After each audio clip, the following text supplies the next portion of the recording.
When Leah agreed to meet Ryan for a date, she felt cautiously optimistic.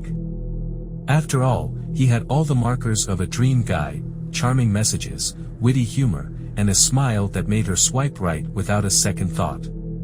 Their conversations had flowed easily, and after a week of texting, they decided to meet at a small bar on the edge of town, a place Leah had never been to but that Ryan assured her was underrated. The night was cold and misty, an early October evening that hinted at winter around the corner. Leah took extra time to look good but stay casual, wearing her favorite black sweater and boots. As she neared the bar, she noticed it was strangely quiet. It was nestled between two darkened storefronts, both of which looked like they had been closed for years. When she stepped inside, Leah immediately felt something was off. The bar was almost empty, with only a few patrons scattered around, each absorbed in their own world. She texted Ryan, telling him she was there, and took a seat at the bar. She ordered a drink to ease her nerves, glancing around every so often, feeling oddly exposed. 10 minutes passed. Then 15. Just as she began to feel annoyed, Ryan arrived. His eyes were intense, almost too intense, and his smile seemed wider than it had in his profile picture. But Leah brushed it off, blaming the dim lighting for making things feel off-kilter. "Hey, you," he said, sliding onto the stool next to her. "Glad you made it." "Yeah," she replied, trying to sound light-hearted. "I was starting to think you stood me up." Ryan laughed, but the sound was hollow. "No, I wouldn't miss this for the world." They started with small talk, but Ryan's gaze rarely left her face, as if he were studying her every expression, every twitch.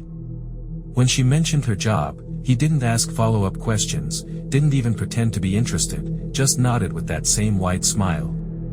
"So, what do you do?" Leah finally asked, hoping to bring some life into the conversation. "Oh, this and that," he replied vaguely, fingers drumming on the bar. "Enough to get by. I don't like to stay in one place too long." Leah chuckled nervously, not entirely sure how to respond. She sipped her drink, her gaze drifting over his shoulder, looking for the bartender. But the bartender was gone. When she looked back, Ryan's smile had faded. His gaze, though, remained locked on her. "You know, Leah, I feel like we're going to get along really well." His voice was lower now, almost a whisper. Leah tried to return the smile, but something about his tone put her on edge.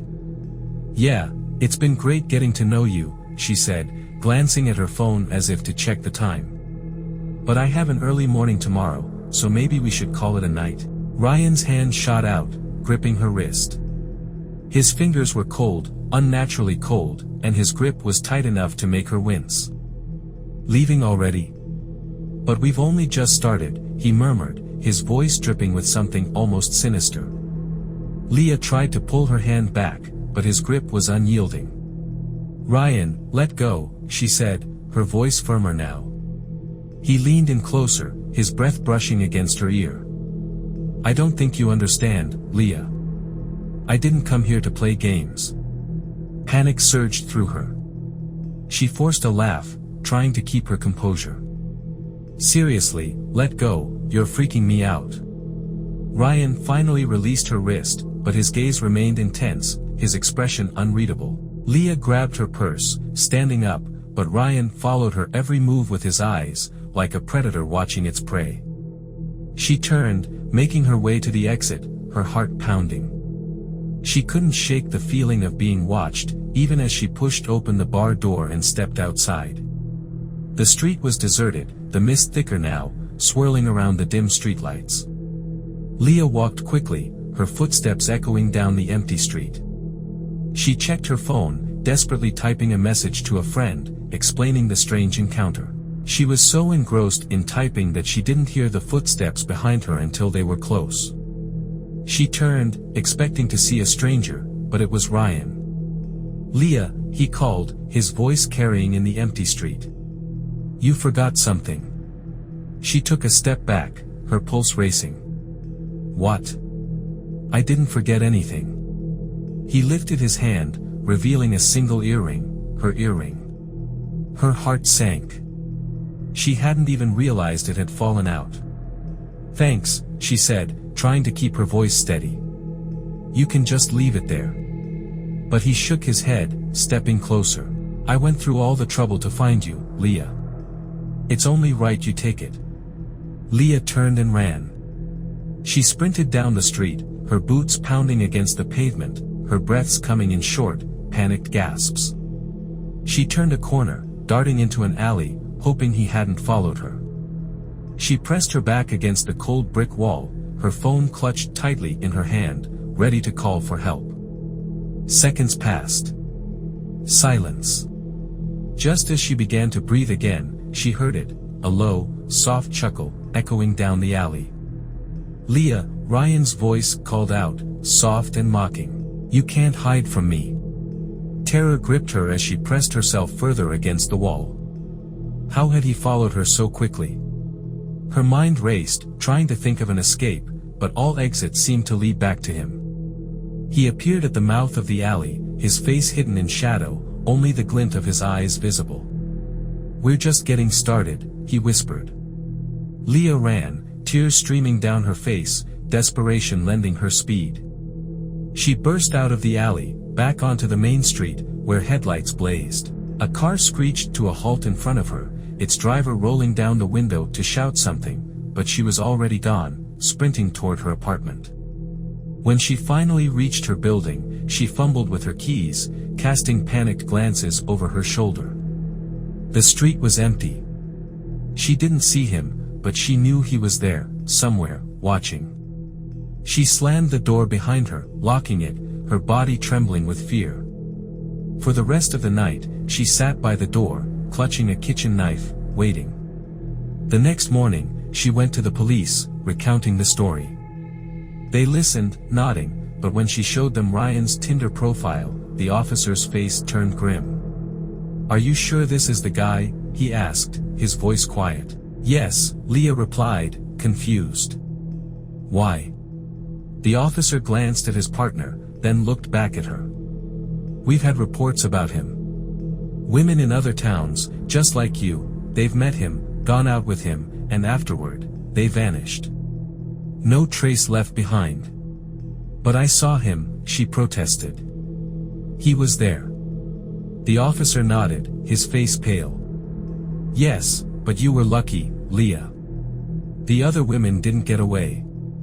He was reported dead 2 years ago."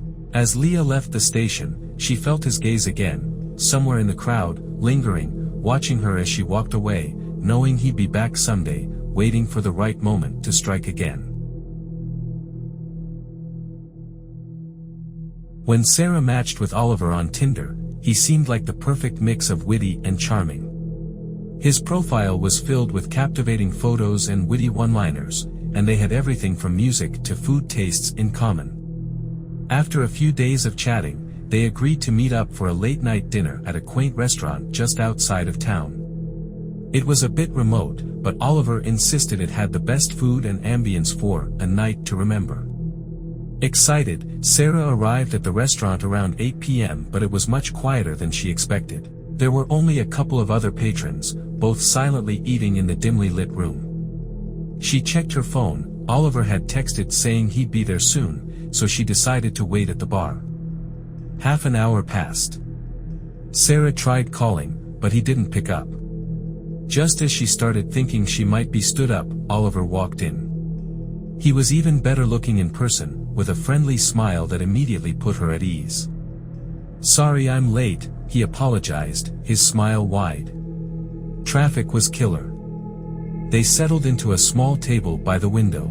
Oliver was a great conversationalist, keeping Sarah laughing and charmed all through dinner. But there was something odd about him. Sometimes, his eyes would seem to lose focus, staring over her shoulder for just a second too long.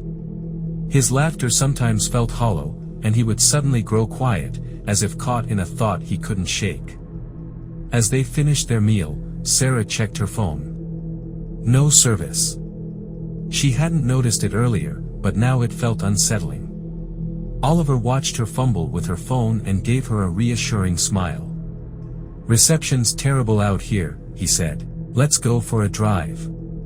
I know a great spot just a few minutes away where we can see the whole city from above. A part of her hesitated, but Oliver was persuasive, and his genuine charm made her ignore the little alarm bells in her head. They got into his car, and he started driving up a winding road that led them higher and higher into the hills. The higher they went, the more uneasy Sarah felt. The road was deserted, the only light coming from the car's headlights slicing through the dark trees on either side. She tried to ask him where they were going, but he just smiled and reassured her it would be worth the wait. After about 10 minutes, he pulled into a clearing with a small, abandoned-looking cabin at its center. There was no city view, no beautiful overlook, just thick forest and eerie silence. He parked the car and looked at her, his expression unreadable. "This is it," he said, his voice softer, darker. Sarah's heart pounded as she looked around. She forced a laugh, hoping to shake off the fear creeping up her spine. This isn't really what I expected." Oliver didn't respond. He simply got out of the car, walked around to her door, and opened it. His demeanor had changed entirely, his charm had melted away, leaving an unsettling blankness in his eyes. "Come on, let's go inside," he said, gesturing to the cabin. Sarah tried to smile, but panic was setting in. "Actually, I think I should get home. I have an early start tomorrow." His hand shot out, grabbing her arm with surprising strength. "No," he said, his voice a flat monotone. "You came all the way here. Let's at least go inside." Her heart was racing, and she tried to pull away, but he tightened his grip, guiding her out of the car and toward the cabin door. She could feel the roughness of his grip biting into her arm, and something about his expression told her he wasn't going to let her leave that easily. They entered the cabin, and she immediately noticed the smell, a mixture of mold and something metallic, like rust. The room was nearly empty, save for a single chair in the middle, facing the doorway. In the corner, a pile of ropes and tools sat messily strewn about. She glanced back at him, and his eyes had a coldness to them that made her stomach churn. It was as if the man she had met in the restaurant was gone, replaced by a stranger. What is this?" she whispered, her voice shaking.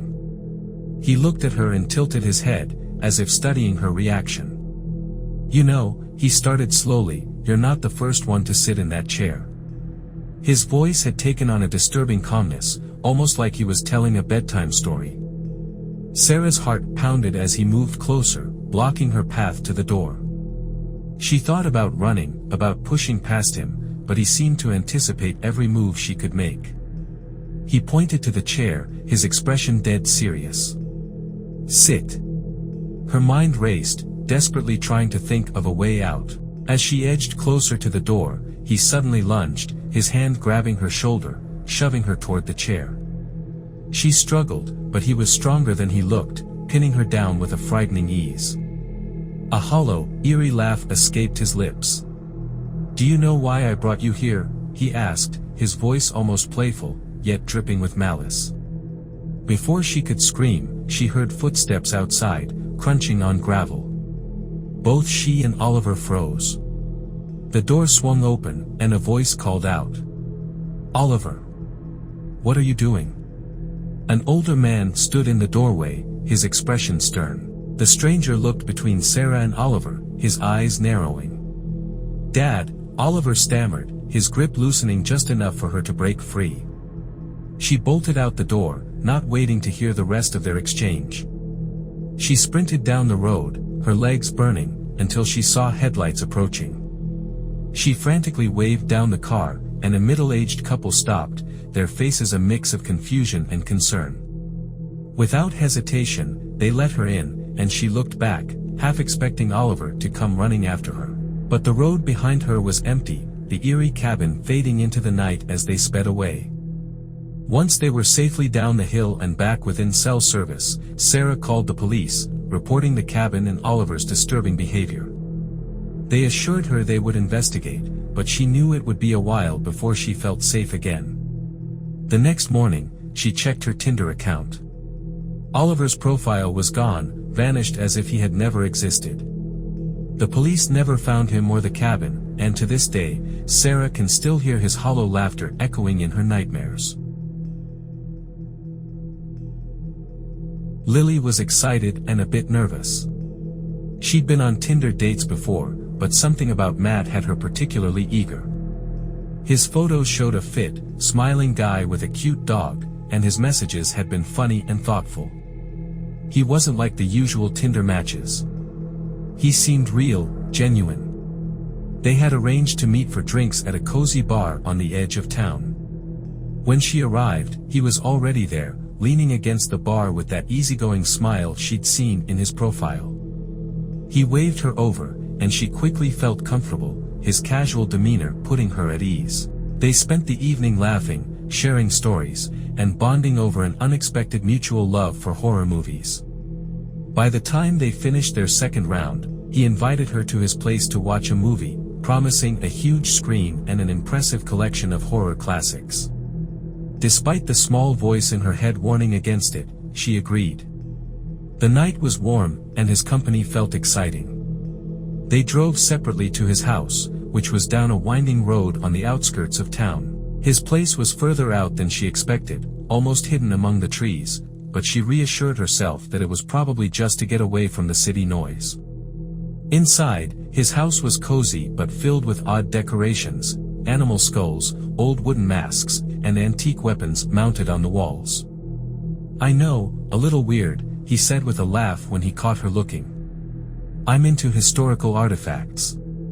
They settled into his large couch, and he put on an old black and white horror film. She could barely focus, though. Something about the house felt strange. The light was dim, almost flickering, and shadows seemed to stretch in odd angles. Every now and then, she'd catch him staring at her with an intensity that made her uncomfortable. At one point, she excused herself to use the bathroom, needing a break from his unsettling gaze. The hallway was narrow and dark, and the walls seemed to close in as she walked. She found the bathroom, quickly locking the door behind her. But as she was washing her hands, she noticed something strange, a small red stain on the side of the sink. Dismissing it as rust, she tried to calm herself, though her heart pounded. When she opened the door, she heard a faint scraping sound. She looked down the hall and saw Matt standing at the far end, watching her, a thin smile on his lips. She jumped, nearly letting out a scream. "Everything all right?" he asked, still smiling, but his eyes had a look that was anything but friendly.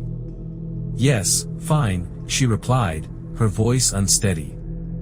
As she walked back toward the living room, she noticed something strange on the walls, small framed photos of people, all looking eerily similar to herself. Young women, all with dark hair and friendly smiles. She paused, looking closer, and a chill ran down her spine. One of the faces looked disturbingly familiar, as if she'd seen her on a missing persons poster a few months back. She tried to calm herself, but panic began to creep in. She turned to find Matt standing directly behind her, his face blank, almost emotionless. "You shouldn't be wandering around," he said, his voice low. Heart pounding, she forced a laugh.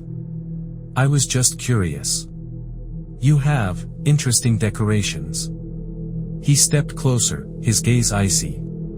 "Thanks. Each one has a story." He led her back to the couch, sitting uncomfortably close. She tried to refocus on the movie, but she couldn't shake the feeling that something was horribly wrong. Then, out of the corner of her eye, she saw his hand clenching and unclenching, the knuckles white. Her heart raced as she made an excuse to check her phone, realizing with horror that it was dead. She looked around, hoping to find something, anything to make her feel safe. Her eyes landed on a letter opener on the coffee table. If something happened, maybe she could defend herself. She was about to reach for it when Matt spoke. "You're different," he said softly, his gaze fixed on her. "Most of the girls who come here, they don't understand me." Lily forced herself to smile, masking the fear. "I think I get you," she replied, hoping to buy time. But his smile didn't waver. "No, you don't. Not yet." The room was silent except for the faint crackling of the movie playing in the background. She tried to keep him talking, anything to distract him. "So, who are the women in those pictures?" she asked, trying to sound casual. His smile faded, replaced by something cold and unsettling. "They were friends," he said, his tone chilling. "People I connected with." The way he said "were" sent a wave of dread through her. Her mind raced as she tried to think of a way out. She subtly shifted, inching closer to the edge of the couch. "I think I should go," she said, forcing a laugh. "It's getting late."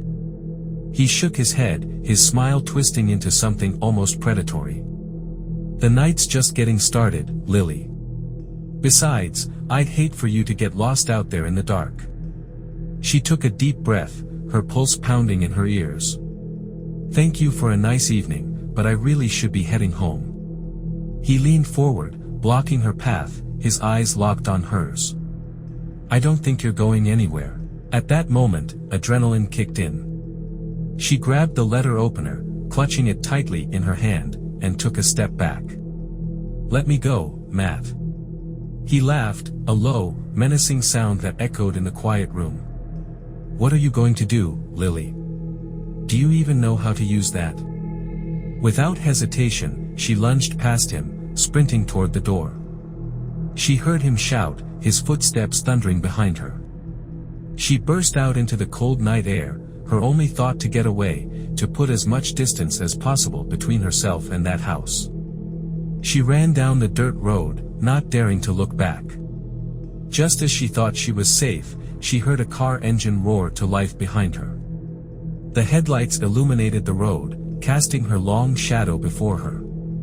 She sprinted, her lungs burning, as the car bore down on her. Just as she thought he was going to catch up, another set of headlights appeared from the opposite direction. A car pulled up, blocking Matt's path, and two strangers jumped out, yelling at him. The look on his face as he realized he was cornered was one she would never forget. The strangers took her in, and they called the police. As they waited, she looked back up the road to Matt's house, a dark silhouette against the night sky. She didn't know what would have happened if those strangers hadn't shown up, but she knew one thing for sure: she would never use Tinder again. Love these stories? YouTube algorithm suggests that you would like to listen to these stories. Click on the video on the screen.